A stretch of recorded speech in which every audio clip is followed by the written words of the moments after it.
We did it. What is up, everybody? Welcome to this beautiful Thursday. It is 2 p.m. Well, it's 2:07 to be exact, but it's a beautiful, beautiful day because, man, is there stuff going on in the world. But today we're going to focus on the positive of what's happening in the world because we get to choose what we do in this world. So as you guys know, today being Thursday, this is the Hempibition show, which we again run every Thursday, 2 p.m. Pacific, which is 5 p.m. East Coast. Even if Facebook, that automated schedule thing, if it shows different, please always know that it's every Thursday at 2 p.m. Pacific and never changes unless I announce it. If I don't announce it, no changey. Cool or cool. With that said, this, as you guys know, will go into a podcast that should launch next week. We're looking to launch the podcast called The Hempibition next week, along with, I was going to make a coronavirus joke, but I'm not going to do that today. I'm just going to hold back. So every Tuesday, we're going to meet here, have great conversations with complete badasses because that's what this is all about. And of course, the podcast will launch next week in the YouTube channel as well. So we just have different people being able to listen to get this information from wherever they are in the world. So welcome, everybody. I see a bunch of people on here. Some of you I know, some of you I don't know, but let's go through the Facebook Live rules because they matter. Facebook Live rules matter. Look at that. Facebook Live rules matter, people. Damn it. Listen here. Here's how it's going to go down. So because we are on Facebook Live, like all this that I'm doing right now will get cut out for the YouTube show and also for the podcast. So it'll just be like meat and potatoes. But because this is happening on Facebook Live, what needs to happen is I need a lot of hearts. So I need you guys to like smash the heart button a lot. Now, during the show, as we talk, as you see Travis Butler, you're like, oh my God, heart, because he's hot. Let's just keep it real. So hit the heart button a lot. And then of course you want to tag and share. You want to get these people, you want to get this message out to your people as much as possible. And we're going to do a giveaway. So whoever shares / tags, whoever gets this episode here to the most people, whether tag or share, you get 2 bottles of 500 milligram hemp pork CBD oil, full spectrum, because that's how we roll. So 2 bottles. So that's what $140 MSRP plus shipping. So it's got like $160, and then I got to put my time into packaging. I'm not going to package it, but you get the point. So it's about $150 value, giving away 2 bottles for whoever shares this / tags this information with the most people will win 2 bottles of CBD. And of course, tag and share is the way to go. Comments are very, very important. I want you guys to tell me right now the first question because we're going to kick this thing off and get traction. The first thing I want to know from you guys is whether you've met the Butlers or not, whether you've met Travis Butler or not. What I want to know is what you've seen online? What's your impression of the Butlers? Because for me, when I see them online, when I see them on stage, when I see them somewhere, I always have the same impression. And it's weird because it's not business. And I'll tell you, we'll get to that shortly. So I want to know what you guys get from the Butlers. And then, of course, after the fact, not during, you want to do a watch party. Again, because it's a Facebook Live, it's better to share than watch party, but you can still do a watch party. With that said, we're going to crack this thing open because we have a very, very special person with us today. Somebody that I met, let's see, gosh, I'm trying to think the first time. Well, funny enough, we met at a road show, I'm going to say Nashville, and that was our first connection, and it was like magic. And it's, you know, you meet people all over the country, the world, etc., and you have different levels of connection. But there was just an instant connection, and we shared a couple of cocktails. We went out that night. I think it was one of the clubs with Chris Robinson. And then we developed a friendship. We would see each other at road shows, a little high five, a little fist bump, and then we started connecting, cell phone numbers, etc. But what I want to tell you guys, and the reason he's on the Hempibition show today is because I respect this human being from a few different places. Yep, they're kicking ass in business. Got it. Yep, they have a phenomenal team. Yep, making a shit ton of money. That's all cool. What I love about this man is his passion for his family. That to me, so when I said earlier, what's your impression? For me, it was 100%. Like, I don't care if they're on stage. I don't care if they're on Facebook, on Instagram, on Facebook Live, and him and Kristen. It's the love and the passion and the commitment between the two and their kids and their relationship with God. Boom, you just dropped the hammer. So with that said, I want you guys to meet one of the most badass mofos on the planet, Mr. Travis Butler. Welcome to the Hempibition. Man, what an entry, bro. I appreciate that. We did meet in Nashville, and we did have some cocktails. Yep. It was good. It was a nice moment. It felt good. Yeah. So my first impression of you, I think they should know this. I was like, who is this Romanian dude going crazy? And I was like, because I kind of want to meet him, because I just want to be around somebody that has that spirit, that fire, that passion. And I want to see if it's real and it's all the time. And after getting to know you, it totally is. So thank you for having me on the show, man. I really appreciate it. Thank you, brother. I really appreciate you. And thank you back for the kind words. Leaders know how to edify and how to re-edify back. So that was just a pure example of a badass. That's how it works. So if you're ever thinking like, man, how do I edify and edify back? Just like that. Yeah. So if you're cool, what I would love to do is, because not everybody on here knows you, like knows you. Not everybody knows your struggles, because people see you up there with the green, G-Wagon and always on a cruise, buying up real estate. So that's the today world, but it wasn't always like this, right? No, when you go through the struggle, it's hard to even put into words the real feelings of what you went through, And for Kristen and I, there's been moments of food stamps. And it wasn't too far before we joined My Daily Choice that we were on food stamps. It was moments of losing both of our homes. It was being part of the total loss of the property that was passed to my grandfather. My grandfather left the property to my mom, and we moved in with her to help try to save the family property. And we still failed. Even though we tried really hard for 2 years, we couldn't make it happen, and we lost our family's estate.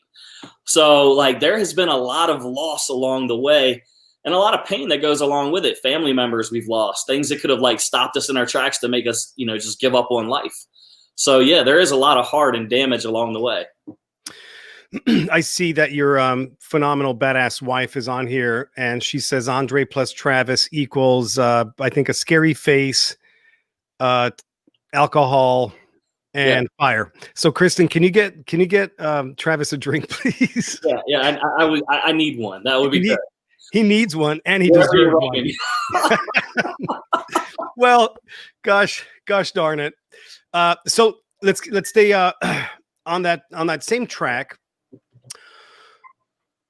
So there are hard times, right?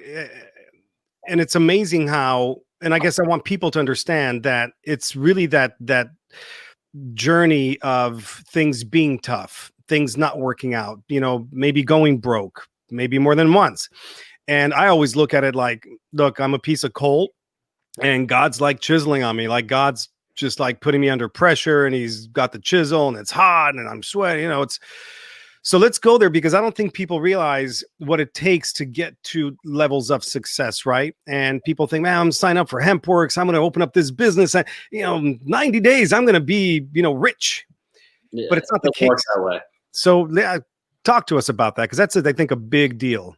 Yeah, it's hard when you go through the struggles, because I think a lot of people don't realize that you are being molded. It's hard because you have to have faith during the downtimes. And that's a hard thing to muster up, because I think that a lot of times people, they see Christians or whatever the case is, and they just think they're always inspired, or they're always full of faith. They're always in the right state. Yeah. And that's not the case. Sometimes you got to get up, not even get in the mirror and speak to yourself and say, I'm a badass, I can do this. It's literally crawling on your belly, getting up to the mirror, looking at red eyes, looking at bloodshot eyes where you couldn't sleep the night before, and having tears rolling down your face and say, I'm not sure I can even do this, but I'm willing to give it my damnedest to try. And that's the hard part is trying to find the right state to be in. It's hard to be in those moments. It's hard to claw back out. And I think a lot of times we get stuck in, why is this person getting a blessing or something that you feel like should be yours? Because you're like, I outwork this person. I out hustle this person. I am a better person than this person. Maybe you're like, that's a bad person. Why do they got more than me? Yeah. And we start to have this comparison game, and it becomes problematic because it starts to play in your soul. It starts to play in who you are, and you get stuck there in the pain. And what you have to really realize is God's not going to give something to somebody else that belongs to you. And he's not going to take something from them that belonged to them and give to you. So it's just a matter of timing. It's a matter of timing. That's right. And you just have to keep going, and you got to keep hustling. You got to keep working, because the work will eventually produce results. We just don't know how long it's going to take to get there. And that, oh, there we go. Now I'm ready to crush it with you. Yeah, baby. Cheers, brother. Yeah. Here's to you. Boom. So I think for me, that was where the struggle was. It was knowing that I had to do that, but it's hard when you look at the people you love and you see them suffering beside you. Yep. And that's what we were at. We were at a point where, I'm a visionary and Christian's a visionary. And it's really hard when you start to see your vision shift from positive to negative and then try to pull each other out. It's hard when you're in the business together, because like a lot of times people, when they're on their own separate journey, there might be something going right with one and the other person might be having something wrong. So you can kind of pick each other up. But when you're both in the middle of hell, oh yeah, it's really hard to get through. That's the self-employment type mindset, especially when you're as a couple and you see your kids failing. This is the hardest thing for me. There's been times where my kids looked at me and said, "Why aren't you eating dinner?" And Kristen and I had to lie and say we weren't hungry. So they would eat and not want to try to give us their food. Wow. And that's a hard thing to go through. And I think that it was good for them to see that struggle, because now they're old enough to kind of realize why. But it still hurt me to see it. And I think that's where my passion and my drive comes from. I don't want my kids to have to go through what I did. Like, I'm glad that they saw it, but I don't want them to have to be where I was, because it did make our, Kristen and I relationship hard in the first few years. It did make the struggle real. It made the pains real. It made the hurt real, because most marriages end because of financial issues, right? It's just the way it is. Oh yeah, absolutely. And even if it's not a financial thing, a lot of times that's driven the beginning part of it. And newlyweds in marriage, we built a house and we were instantly in debt. We bought a car at 18. Our house got completed and we moved into it right before we turned 19. So we're in debt for two things that are huge, life-changing things, and a baby on the way. Wow. Like, well, damn, what do we do now? So it's hard to start out in debt. So for me, it was coming to a point where I'm like, I don't want my kids to start off at least not having to worry about that. That's deep. Yeah. That's deep. And it's funny because obviously most people will not go through that. Nobody wants to go through that, right? You look to avoid those situations at all cost. But back to the idea that God puts us in situations where he feels he knows whatever this energy out here is that we're supposed to go through in order to get to a level where we can serve mankind better, serve him better. So from that perspective, yes, the father energy of shit, I can't feed my kids. I can't eat and I can't let my kids know. But looking at it from today's perspective of supposed to be going through that, supposed to have gone through that, what's your view on that? Because my whole goal is for people to get nuggets and perspective, because everybody on this live right now or podcast or show, everybody's struggling some level in life, right? It could be health, it could be marriage, it could be kids, it could be business, money, investments, whatever. Everybody has a struggle. So the question is for you today, looking back on it, were you supposed to go through that?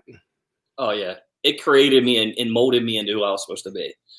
If you look at yourself and as there's a potter and you're a lump of coal being put into the fire, right? When you come out the first time, you're not perfect and you're not done. It's not complete. Sometimes you have to be put back in because you got to be hardened. And what I realized was, if I would have stayed the person I was at my first level of success when I was building houses, I would have never been where I am today. And I was, although we were doing well and we were making good money, we weren't at the level near and close to where we are now.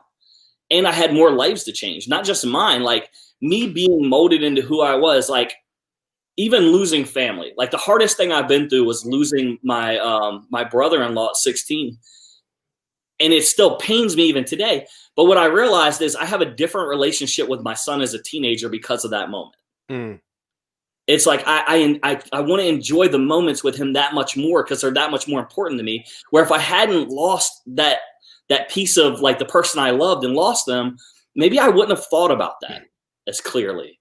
So it's like every little thing that I've done in life and every little pain that I've went through, it's just making me who I am, to make me stronger, to develop me, to make me a better leader, to make me a better lover, to make me a better whatever the case is, so I can help change the world even more than one life at a time. You know, Kristen and I, we were close to divorce at 5 years.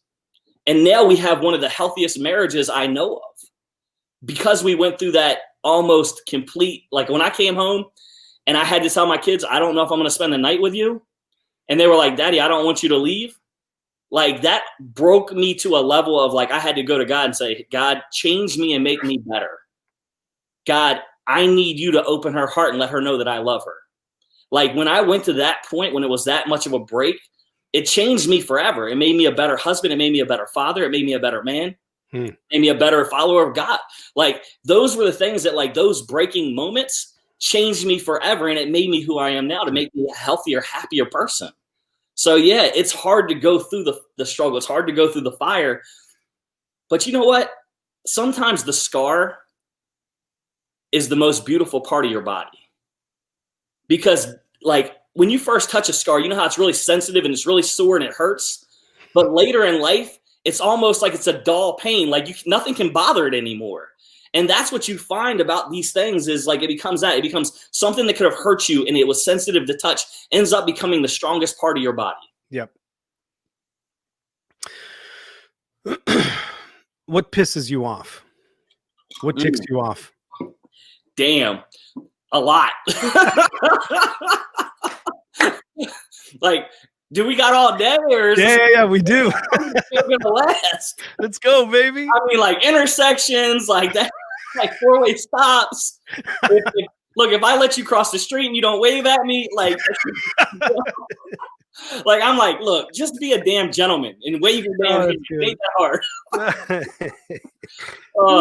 You know, it's funny because in context, 10 years ago, more stuff used to get me like to where it would piss me off to the point where it bothered me.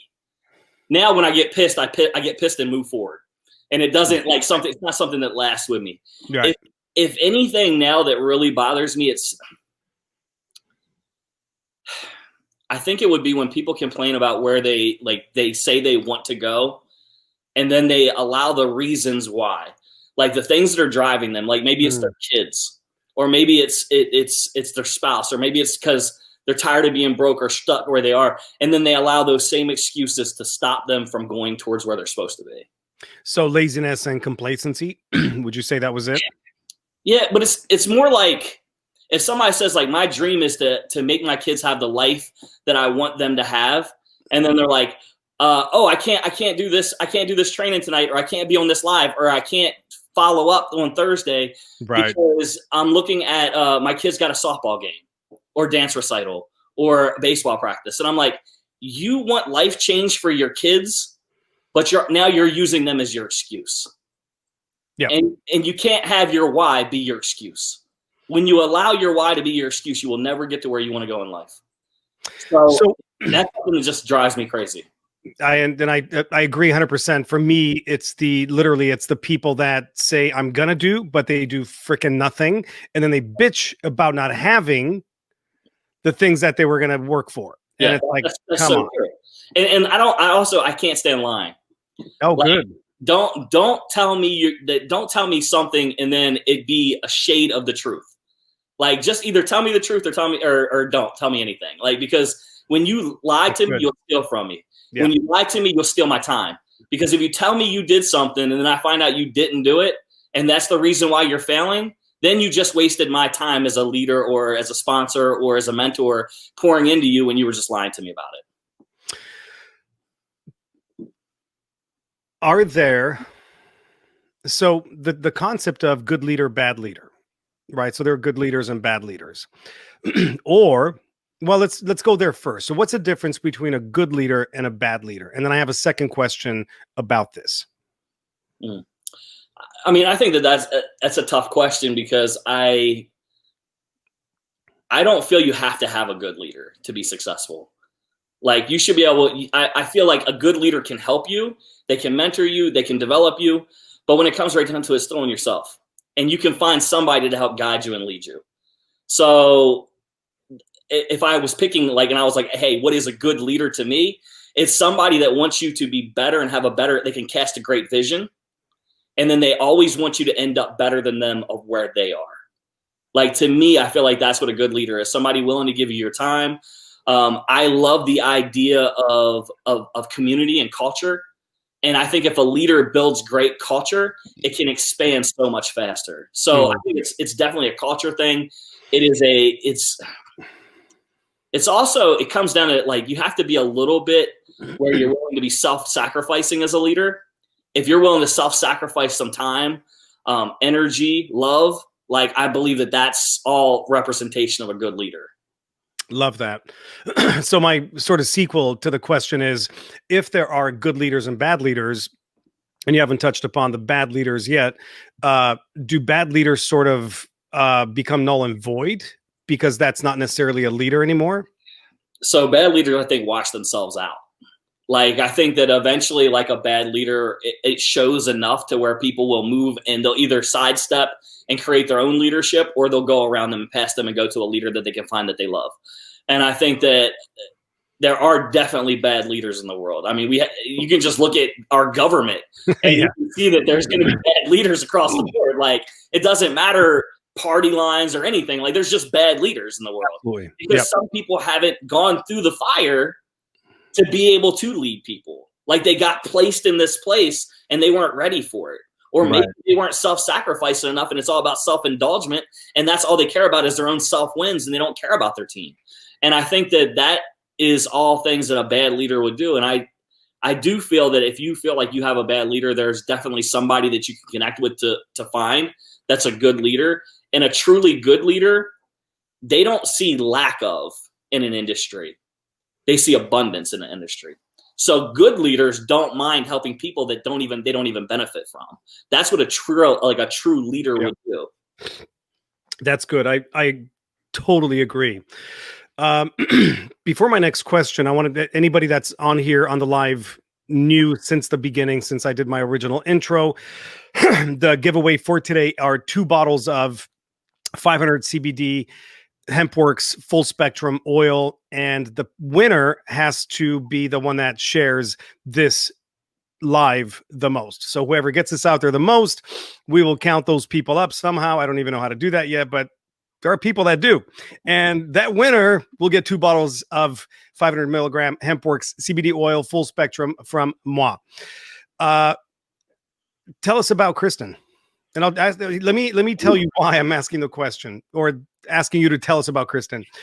So I'm very much into Tammy, and I thought, man, nobody is into their wife more than I got this.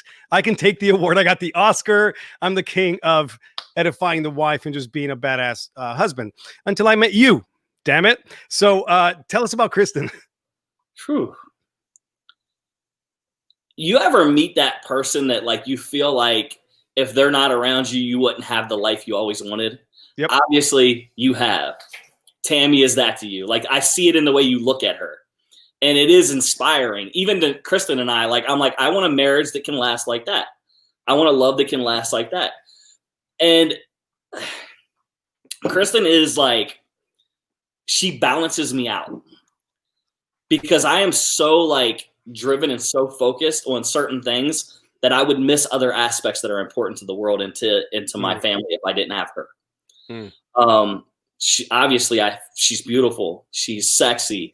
She pours into me. She loves me. She knows all my little issues, but there's certain things about her that get me. When she walks in and she doesn't see me looking at her, and just the way she smiles and kind of tips her head back, it just puts me in a place where I'm like, man, just everything. And Yeah.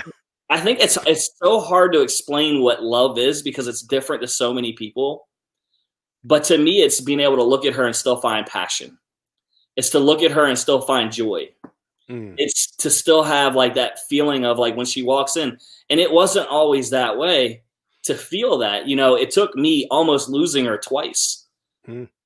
You know, I told you about when we were married for 5 years and like I came home and like the truck was loaded up to leave. And this is how oblivious I was. I thought she was taking stuff to Goodwill. So what a good heart. Yeah, and I came Forgive her. home early from work to surprise her because I knew we had been fighting for like 3 months, and I was like, but I had really over the last month was trying really hard to make our marriage the best it could be. And I came home and I was riding with my dad, and I was like, I'm gonna go home early. I'm gonna surprise her. I'm gonna take her to dinner. And the truck was loaded, and I was like, he was like, what is going on? And I was like, I think she's taking stuff to Goodwill. And then I saw the new TV that I had just bought 3 weeks earlier in the back of the truck, and I knew I was wrong. Oh. So I had to change. And then 5 years later, she got into an accident and hit a tree, shattered her femur, almost died because of my hand. And it was a freak accident. We were snow tubing. I was pulling her behind a four-wheeler, and she just hit this bounce with the sled and flew off and hit a tree. But literally, like she saw the tree coming like head on, and it definitely was a God thing. And the last second, her body just shifted, and the whole side of her body got scraped up with a tree, and it hit her knee, and it snapped her leg, and it was all the way back by her head. And she laid in the snow for 3 hours before they could get there because it was like 20 inches of snow that had just dropped, and the ambulance couldn't make it there. Wow. Well, at least she was on ice. Yeah, and she was laying on ice, so she almost died from hypothermia, and she almost died from the injury. And it took those moments where I was like on my knees weeping. Like, I'm not talking about crying. I'm talking like the ugly cry. Like, this is the Jesus Lazarus type cry. Like, it was that kind of cry where you just are praying with everything in your being, saying, switch places. Because the world needs her. It doesn't need me. Mm. And I'm making deals with God saying things like, God, take me instead. If you take me, the kids need her. I'm nothing compared to her, or I'm nothing without her. And it was those moments where I was like, damn, I really do not want to, could not live, don't want to live without this woman. She is everything to me. So when you look at like love like that, you're like, it's not because of anything that necessarily she did or I did. It's just because the joy that she brings into my life. And it means that much. And she's such a sweet person. I mean, I've literally seen her when we were feeding the homeless, take off her shoes and give to a homeless woman and walk around the blacktop the rest of the day barefoot with glass and stuff all around there because she wanted that woman to have a pair of shoes. Like, that's the kind of person Kristen is. When we were on the cruise, a little boy with MS, he was asking all these people to dance, and they all kept saying no. And then they came over and they came to him, or he came to her, and she instantly jumped up and took him over and danced like 2 songs with him. And I'm like, that stuff melts me. Where you can just love people the way that she does, that's hard to find. Amen. Most people don't love people like that. Well, sounds like you got yourself a keeper. You know, I'm going to try. If anybody tries to take her, you know, I got a lot of guns. That's all I'm saying. That's good. And I'll back you up. Just call me. I appreciate it. You know, even the state I live in looks kind of like a gun. That's all I'm saying. And it's always loaded. It's always loaded. Always loaded. So let me ask you about kids now, because you know, we as parents, you know, or as a couple, we do what we do, but then we have kids, and our only journey in this life is to get them to be better than us, get them to do more than us, get them to be more, literally more everything. So your kids watched your struggles, some of them, whatever they're aware of or conscious of, but today they get to watch you guys being in love. And I'm sure there are moments, right? Oh yeah. Always. You work together and we're human. And but outside of that, whatever 80-90% is going to be love and, you know, foundational stuff. So how are you preparing your kids, and they're different ages, but how are you preparing your kids for life? I have a strong sense of when I was raised by my dad, it was to be a gentleman. And it's like, just because you're a gentleman doesn't mean you don't have to be a man. And I have 2 boys and a girl. And I think that a lot of times what we've done is I mean, can I be real on here? Fuck yeah. Okay, let me be real. I hate the little pansies that are being raised right now. Oh yeah. To not open the freaking door for a lady. Preach. I hate when women are sitting there saying, like, I am the one that I don't need a door open for me. Preach. Like, I hate that shit. Yeah. Like, let people be a gentleman. Let them open the door. Let them learn to have manners. Let them learn to have respect. Like, when we're waiting for a restaurant, like for a table, and I see like women having to stand, especially elderly women, and men just sitting there playing on their phones, sitting down, that shit pisses me off. Like, I have raised my sons to have respect for women, for the elderly, even for other men. And it's like, you get up and you offer your seat. Like, it's the gentleman thing to do. And it's like, so for me, we try to raise our kids in the manner of like, I want them to see how I treat Kristen, and all my boys better treat who they're dating the same way. And my daughter better see how much I love her mother and how I respect her, because I expect her to be treated the same way. And it's like, I try to date my kids. Like, Jordan just literally told me today, she's like, hey, we haven't been on a daddy-daughter date over a year. And I was like, damn, it has been a little while, because we used to do that regularly, because I wanted her to see how a man should treat her when they go out for dinner. I wanted her to see how she should be respected, how they should go around and open the door for her, how they should help her get out of the car, how they should not peek up her dress while she's getting let out of the car. Like, these are things that matter to me. So like, for our kids, it's like, I want to teach them to have manners. I want to teach them to love themselves. I really focus hard on my daughter, because I think that girls in general get attacked so consistently on social media and in the school. Like, I just made a post the other day about how women need to like rally around other women instead of tear other women down. Yep. Because like, they post on social media a selfie, and then you got all these little bees in there saying, oh, you're ugly, or you have to use a filter, or you have to do this, or you have to do that, or no boy would want to do anything with you. It's like, those are disgusting, horrible things to say. Yep. Instead of just being, oh my God, I love your pic, it's cute. Like, if we could just take people to say, you know what, I'm going to love on people instead of break them down, because it's not going to make you feel better to keep breaking people down. So why not love on people, and then you actually feel better about yourself? So those are things that I try to do with my kids. I love that. We do the same with ours. That's a great point you make. Our daughters made. Oh, I see it all over your girls. Like, yeah. I mean, it's identical, because we come from the same struggle. You know our story. So of course we want our kids to be better than us, to achieve more, to just be badasses. So a couple of days ago, our daughters do a TikTok where, they're in bathing suits, etc. And I had an issue with it, but there were 2. One I really had an issue with, and it came down because I still got to be the nice asshole. You do? Yeah, it's my job. So, but then doesn't matter if they're 30. No, I don't care if they're 60, bro. We're going in. It's not changing. No, listen, they're my babies, right? That's right, you do. So, but there's this guy that comes out on this thing and says whatever, they don't even have nice bodies. And I'm like, what miserable human being do you have to be to say that, like to do that, to go there, regardless if they do or not? It's not even about the fact whether they do or not, but the mindset of what you're saying, women tearing each other down, humans, just humans in general, tearing each other down. Like, we're in this epidemic of ego. And like you said, everybody's in social media, and we're freaking consumed with Netflix, and like, we live in a virtual world. So when it comes to reality, it's like, well, if you don't have the body or the looks of that chick in that app or in that thing or that magazine, or you don't rank, your shit. So I get exactly what you're saying. It's very, very powerful. If you had the power to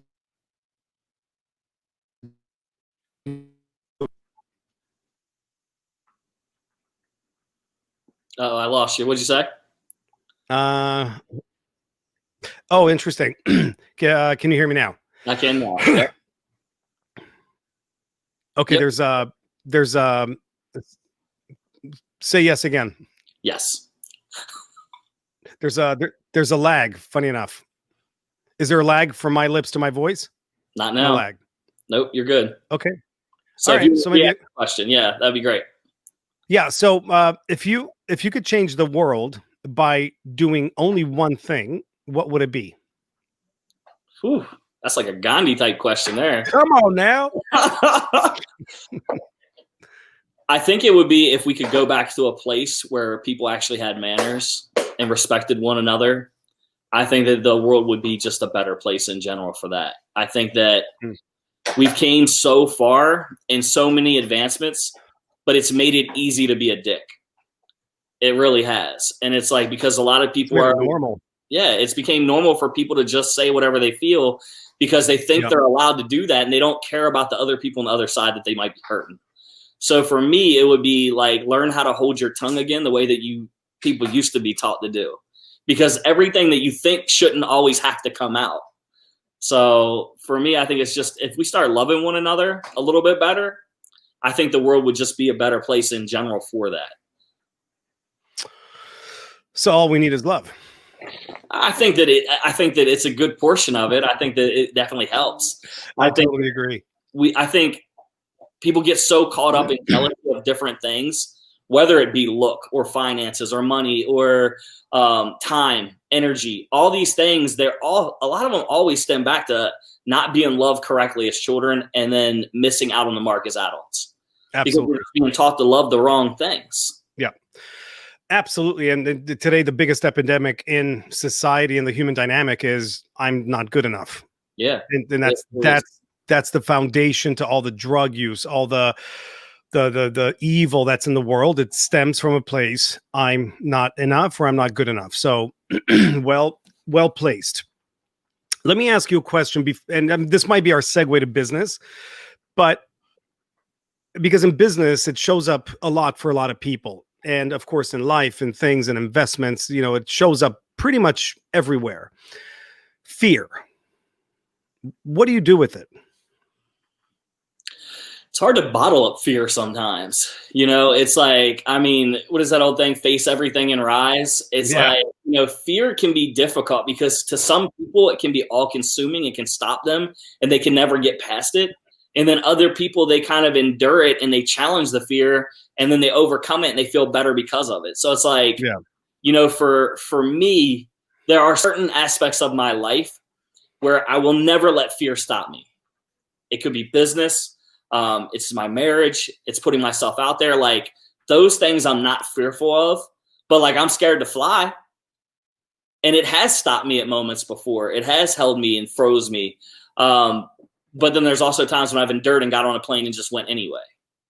So I think for me, it just comes down to like, how good is the outcome going to be for you overcoming the fear? And if you can focus on that, you can win.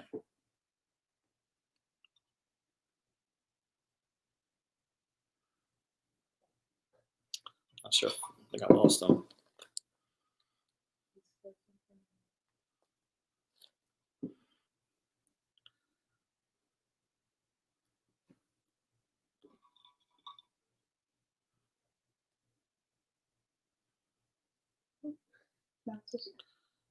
Well, can you hear me? Am I still here? I guess we're waiting for Andre, so I'm gonna have a little drink for y'all while we wait.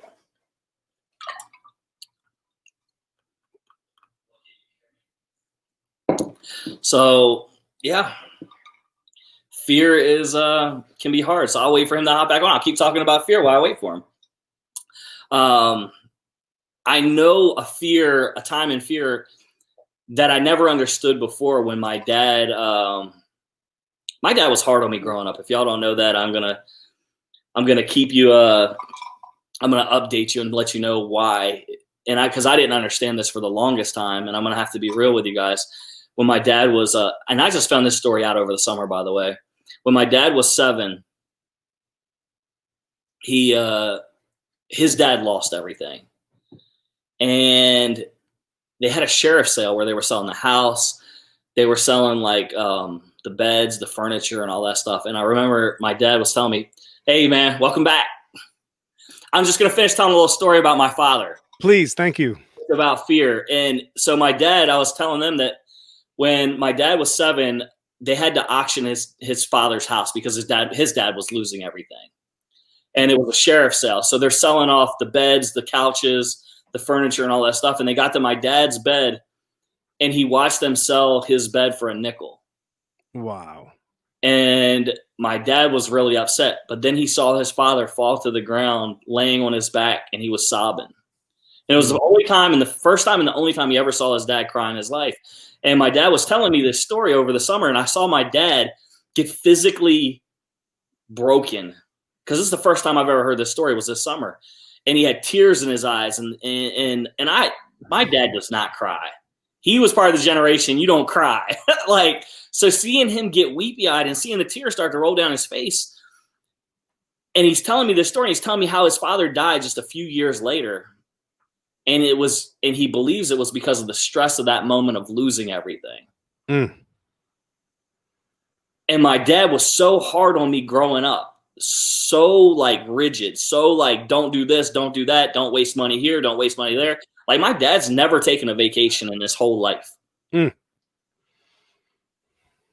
And I never understood why. And I never understood why he was so hard on me and Kristen until that moment. And then I realized that his dad died in his 30s. And my father took on that belief that he died because he had lost everything. And he was so broken and so stressed because he lost everything. And his kids saw them sell his bed that it hurt him and broke him down. And so bad that it made his father die. And my father just didn't want that for me. So that was a fear that he had always had. And then when me and Kristen lost everything, now I realize why he was so broken when all that happened. Before, I thought he was just being a dick to me. Like, to be honest, I'm like, man, why is this? I'm like, I'm a good man. Why is he so hard on me? Now as an adult, like, I see why. Like, it was his fear of me dying young. It was his fear of like, oh my God, my son just lost everything the way my father did. And my dad only lived 10 years more. I don't want to lose my son in 10 years because he lost his home. And it's like, it becomes this sense of like, wow, fear really can stop you in your tracks. It stopped my father from chasing his dream of being a musician. My father was an amazing singer. He was an amazing musician. Like, he opened for the Platters and Ricky Skaggs and the Continentals and like all these people that were like amazing musicians. He played with the Beach Boys. Like, all these people that were amazing, he played with them, but he could never put down the hammer because he was scared to chase his dream. It was fear. Absolutely. So for you today, and again, and I repeated, we all have fear, and it shows up in different ways and different opportunities, if you will. So how did you use that? I let my faith be bigger than my fear. Oh, good. Like, for me, that's what it really comes down to. Like, that's what Kristen and I have always lived on, was faith over fear. And it's like, even in the moments where I felt like the world was like closing in around me and like I had the whole world on my shoulders, even, it was a sense of like, I'm going to go to the ground and I'm going to build off a new foundation. Like, my loss will become the new foundation that I build my gain on. It's like, it's the new rock bottom is my new place to start at. And you have to be okay with getting to that point, because like, God's always got me through. And it's like, and if I have that faith, I feel like you get blessed even more for it. I feel like the reward is even bigger when you overcome the harder.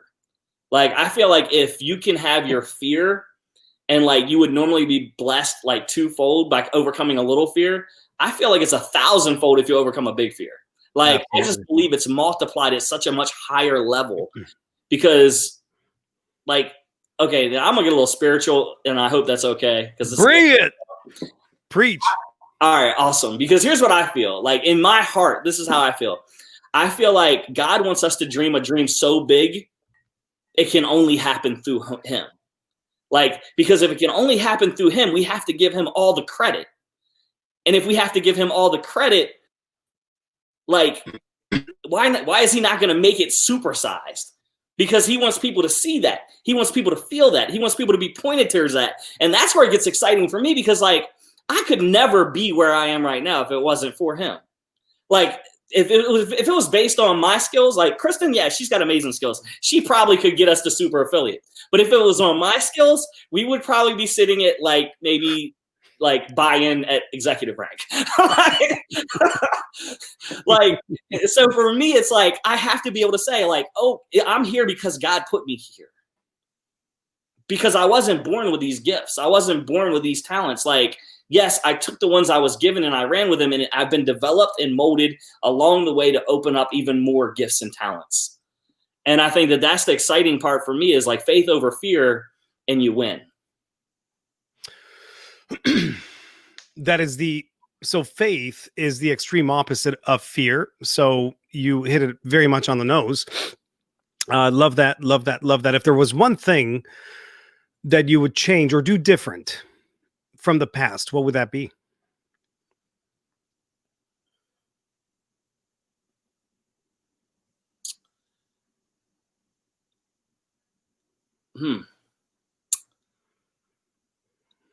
I like where I am now. So everything that has been good or bad along that way, it's hard for me to say I want to change it. But if there was one thing that I did that like kind of broke me, I scared Kristen one time because I had a huge temper when we first got married. And that temper showed through on a couple nights. And it was at the highest level of she was fearful for her life. And if I could go back and change one thing in my past, that's what it would be. I think that was something that I regret and I have to live with every day. But other than that, maybe spend a little bit more time with my grandfather that died. If those two things are probably at the top of my list, I wish I could do. That's deep. That's extremely vulnerable and transparent of you to talk about that. That's big. That's a big deal. Okay, we're not going to go deep into that. We're going to leave that one right exactly where it's at, and we're going to move forward to business. Let's talk about teams. You guys, you're both very phenomenal at culture, right? That's what I see, because it's first of all you and Kristen. That's the culture. Then it's your family unit. That's a bit the next, nucleus, and then it goes in layers from there. Excuse me. So, what is culture all about? It's about people. Like when we come down to culture, I think that is where Kristen and I try to set ourselves apart. Our whole thing is, I feel like the world is lacking real relationships, real friendships, real community, real gathering. I think that, if I'm just being honest, I think the church has failed in a lot of ways. I feel like they have a position that pushes people away instead of draws them in. And I want to have a magnetic culture where people feel welcomed, people feel loved, where people of any faith, any background, any hurt in the past, no matter what they came across, I want them to feel absorbed into who we are. Because look, I was a landscaper for years, and a lot of my stuff comes from landscaping. And it's like, for me, it's like grafting a plant. Like when you graft two plants together, they become the strongest version of it. Mm-hmm. And I feel like that's what you can be in business, is you can be a grafted in family. Like, it's not blood and it's not picked and choose. It's grafted. Like, we're all merged into each other, whether we like it or not. And we have to be a healthier version of that. And we can get through sickness, disease, and viruses if we do that. So for us, culture is a matter of bringing people into our home. It's vacationing with people. It's building a culture of fun. It's building a culture of pouring into each other. It's a culture of where we try to make the leaders even better. Because if we can help raise up better leaders, they can not only take some of the burden off Kristen and I, but they can actually outgrow and pass us. And that's what we truly want, is we want people that Kristen and I have a saying where it's us today, you tomorrow. And it's it might be us today making a lot of money, and you looking at that and saying, well, I'm only making 1% of that, but I believe that tomorrow you can be making 100 times what I'm making. And if we can have that kind of culture where we all breathe that into each other, we can always win. Amen. Totally agree. Tell me about your passion around team building, but I'm being specific to business and network marketing. So you're very good at it. You and Kristen are very, very good at it. And I invited you onto this show separately because she's next. So, hi, Kristen. Hi. She's gonna have to be ready. So what? And again, it's all about value and nuggets for the audience here.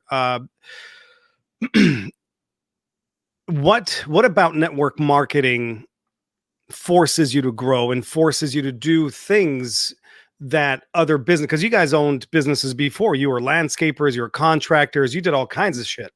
Yeah. But network marketing is its own beast. So why network marketing? In every other business we've ever been part of, we could never help people actually grow past a salary paycheck or an hourly paycheck. And we were basically at that point telling people what they were worth. Yep. And I freaking hate that. Like, I don't want anybody to tell me what my value is. And that's why I didn't pick a compensation plan where you get to a rank and it's a guaranteed number. Like, yeah. I hate those. I want to be able to like go past that because I believe that I'm above average and I don't want to be paid as an average person. So like, for us, it's about giving people an opportunity to crawl out of something. And I still feel that in the world today, that network marketing has the best opportunity for you to start with either lack of education, lack of funding, lack of time. Like all the things that you can be lacking where you can't start a traditional business to make a lot of money, network marketing gives you an opportunity to be able to do without those things. Bam. And for us, it really comes into where we can help and effectively change more people's lives by doing that. And you get to pour into people at a different level. I'm not a people person, most people don't believe that. They're like, wait, you love people. And I'm like, no, actually I don't. I hate people. Like I can learn to love people. And like, there are people that I fall in love with after I get to know them. But just in general, when I look at the world, I hate people. People annoy the shit out of me. And I can't help that. But I still love network marketing because I get to meet so many new people that eventually my tribe will stand out and I fall in love with those people. Mm. And I love that. I love that opportunity. I love that ability for people to come in with high school dropouts or, teen moms or the person that lost their job because like the industry's changing and closing. Like I love to be able to take those people and give them a hand because I can reach down and give them a hand. I might not be able to lift their weight to pull them up, but they can damn sure climb up my arm. And that's what I love about network marketing. Boom. Great answer. We're going to wrap with this question. 2020, we came into 2020 strong. Energy was high. Numbers were aligning. God was doing great things. And then coronavirus, damn it. And now you have people scared and you got people not traveling and you got people like today, Josh and Jenna canceled the first 3 road shows and we'll see what happens with the other 3. And, the NBA is shutting down. The NCAA March Madness stuff stopped. So these are problems. Entrepreneurs, what we do is we say, yeah, that's a problem, but where's the opportunity? Yeah. So I would love for you to share with everybody watching, because everybody's out there like, what? They canceled the road shows because of coronavirus? Are we going to die? How do you flip the script on that as an entrepreneur? What do you focus on? Because there are problems, but there are also opportunities. Well, if you look at every single different bug or virus or whatever they want to call it that has happened to our country over the last 20 years, the interesting part is network marketing has always spiked. Not decreased, they've spiked during those times. Yeah. So for people in network marketing, this is actually a great thing. People are shopping online.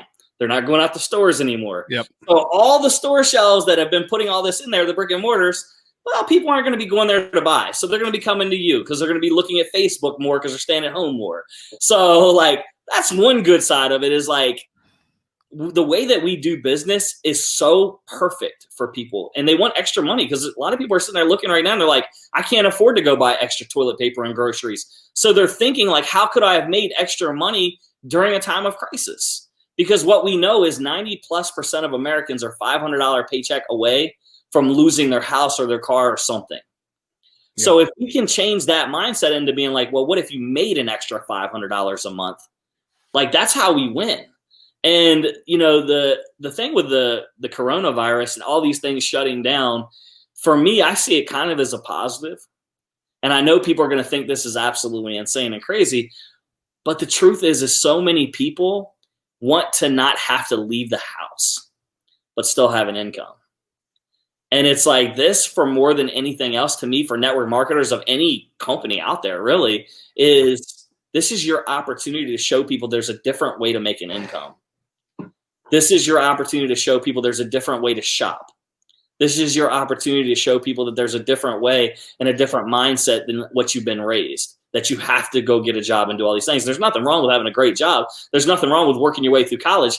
But here's the thing, there is another opportunity. There's different opportunities. And we can be taught that there is something more. And as far as the road shows, it's like, it's going to suck the first one's being canceled because like you get so much excitement there. To me, the moment where you really dig into your team pages, any lives that you can get a hold of, follow this show because this has got some amazing people that are going to be interviewed on here. Like Travis Butler. Yeah, I mean, I'm just saying, there's so much positivity and there's so many leaders that are putting information out there that as long as you can keep yourself, because those road shows are not to get people to, like, I don't know what Josh says and I don't know what the corporate team says because maybe they are just trying to get people to sign up at those events. But for me, the true power in those events is getting everybody that's like-minded, that's high in their spirit, that's motivated all together, because that togetherness is powerful. And it engages and ignites something inside of people and it fires you up. Well, let's take that onto yourself and say, how can I stay on fire? How can I stay lit?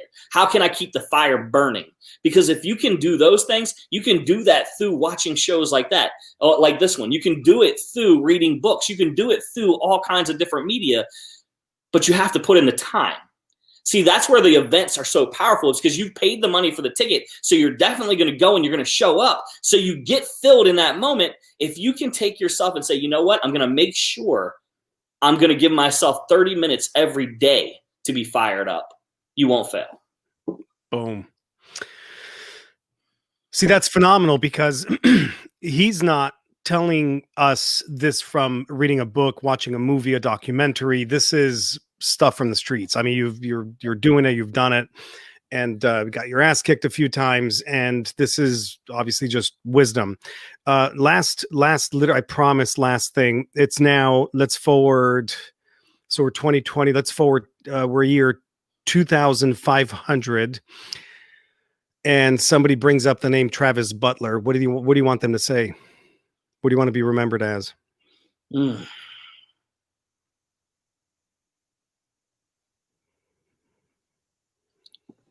Damn, that's tough.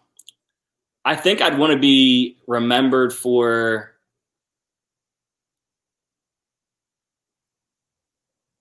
leading people in a different way, putting people over profits, and creating cultures that have lasted the test of time. Because I believe that if we pour into enough people, that multiplication won't stop. So I want to be remembered for those things. Boom. Well, this was a deep one. I was not planning on it for it to be this deep, but it was deep. You have a lot of wisdom, brother. And I don't know if anybody's told you this, but preaching is not out of the realm of possibility for you. It's something it's what's coming to me. I'm just going to give it to you. I think you would lead multitudes as a preacher. I'm not saying to give up network marketing. I'm just saying it's in your DNA. It's something that, like we all have seeds from God. And I have this saying that God gives us talents. What we do with those talents. So God's talent to me is his gift. And what I do with that talent is my gift to God. So that's good. Yeah. You got something there, brother. Thank you for your time. Your wisdom is priceless. And again, your love, your passion for your wife and your family, for God and the people that you move, very, very inspiring. So I want to thank you for just pouring on everybody today. I appreciate it. Thank you for having me on, man. I appreciate it. And I'll put in a good word for Kristen for you. Could you please?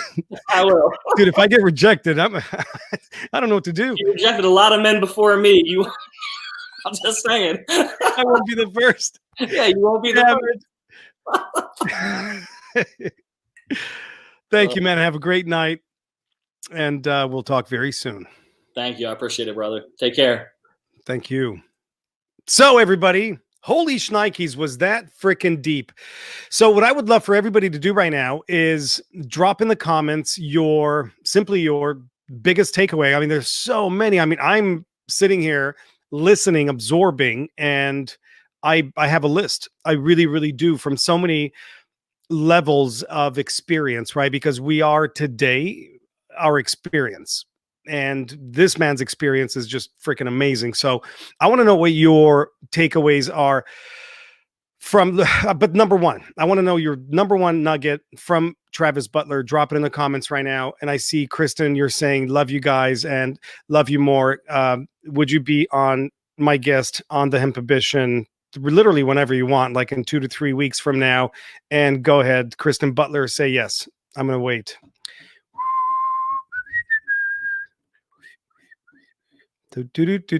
As that happens, everybody, this is the wrap up of the show. This is the Hempibition, coming to you every single Thursday at 2 p.m. Pacific, which is 5 p.m. Eastern, and different times all over the world. And of course, next week, we will launch the podcast and, of course, the YouTube channel, so you can get this information in different places. And to wrap up this conversation, the giveaway for this show, and this is only for Facebook Live, this will get cut out for the podcast and YouTube, but whoever shares this with the most people will get 2 bottles of HempWorks 500 milligram CBD full spectrum oil from me. When I say me, I mean Tammy, just to keep it real. So babe, I love you. Thank you. So what? Kristen, you're not scared? This was fun. We're having a cocktail and talking about life. Say yes. Say yes. I'm right here. I'm not going to go anywhere until you say yes.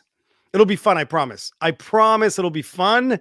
And I guarantee you'll get more views than Travis and I. Travis, you know, you 2 guys. What are you going to do with that? You will get views. So let's do this. What do we got? We got a yes. How many people think right now that Kristen Butler should say yes to being on the Hempibition with the one and only? She said, sure. Is that I want the word yes. Can I get a yes, Kristen? Sure is like, you know, it's like, sure. I want the yes, and I know it's coming. So you guys, listen, this is the wrap up. Thank you guys for joining us. This was obviously just powerful information, and it's going to get better every single week. Our goal is to make this better information, better, just more nuggets for all of you guys, because it's all about growth and what we are able to do together as a team, and make the world a better place. So Beth said, fuck yes. Okay, well, come on, Kristen. We got a sure, but I want that. Yeah, we're doing this.